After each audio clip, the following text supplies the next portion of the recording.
สบายดีทุกคน หน้าข่อยบ่ได้ใส่ครีมเลยเด้อหน้าสดๆบ่ได้ใส่อันจักปีแล้วบุแหละหลายปีแล้วตั้งแต่มาลาวบ่เคยได้ใส่ครีมกันแดดบ่เคยได้ใส่ครีมอีหยังน้ำหมู่จักเทื่อ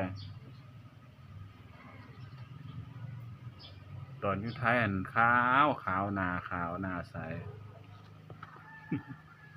ตกมาอยู่ลาวนี่แล้วมันเป็นจังซี่อิหยังก็แพงนะมันก็เลยบ่ค่อยมีเงินซื้อนะอยู่ลาวนะอีกอย่างหนึ่งมันก็ของก๊อบหลายครีมพวกอันนี้บ่มั่นใจเจ้าของเบิ่งในขนาดข้อยลองใช้ลองเบิ่งอันเด้แม้แต่หูน่ะก็ยังดำเห็นบ่แม้แต่หูก็เข้าฟ้าของลาวนะครีมนะแหน่ข้อยลองใช้เบิ่งกระปุกนึงที่บ่หน้าตาละออกมาเป็นจังซี่เปรียบเทียบกับตอนอยู่อันพุ่นยังบ่ได้เลยเอาสบายดีเด้อทุกคนเด้อพี่น้องทั้งไทยทั้งลาวแล้วก็ต่างประเทศเพื่อน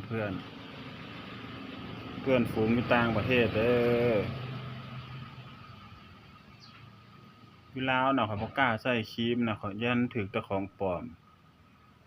เพราะว่าของปลอมของเลียนแบบหลายอยู่ลาวน่ะก็บ่แม่นว่าให้เขาเจ้าดอกมันก็แม่นอยู่ของปลอมของก๊อบหั้นนะเพราะว่าข้อยเคยเจอเด้ข้อยเว้าตามที่ข้อยเจอมาเด้อ ของปลอมของก๊อบไอ้ก็ว่าครีมนั่นดีสบู่อันนี้งามสบู่อันนี้ใช้ดีครีมตัวนี้ดีก็ลองซื้อมาใส่นำเขาสุดหนึ่งอันนั้น6-7 แสน6-7 แสนกีบเด้ประมาณสุดหนึ่ง1,000 กว่าบาทนี่แหละ1,000นี่แหละ1,000 กว่าบาท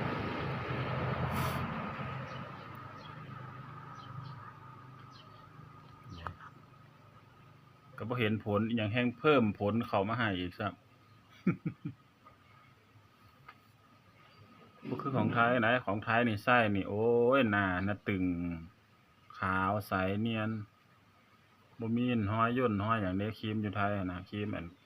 ขนาดซองอยู่เซเว่นอยู่ไทยอะนะยังใช้ดีกว่าอยู่อันของอันครีมลาวก็บ่แม่นว่าให้เขาเจ้าเด้อมันก็อันข้อยถูกมาแล้วหั้นนะ ข้อยก็เลยเว้าตามที่ข้อย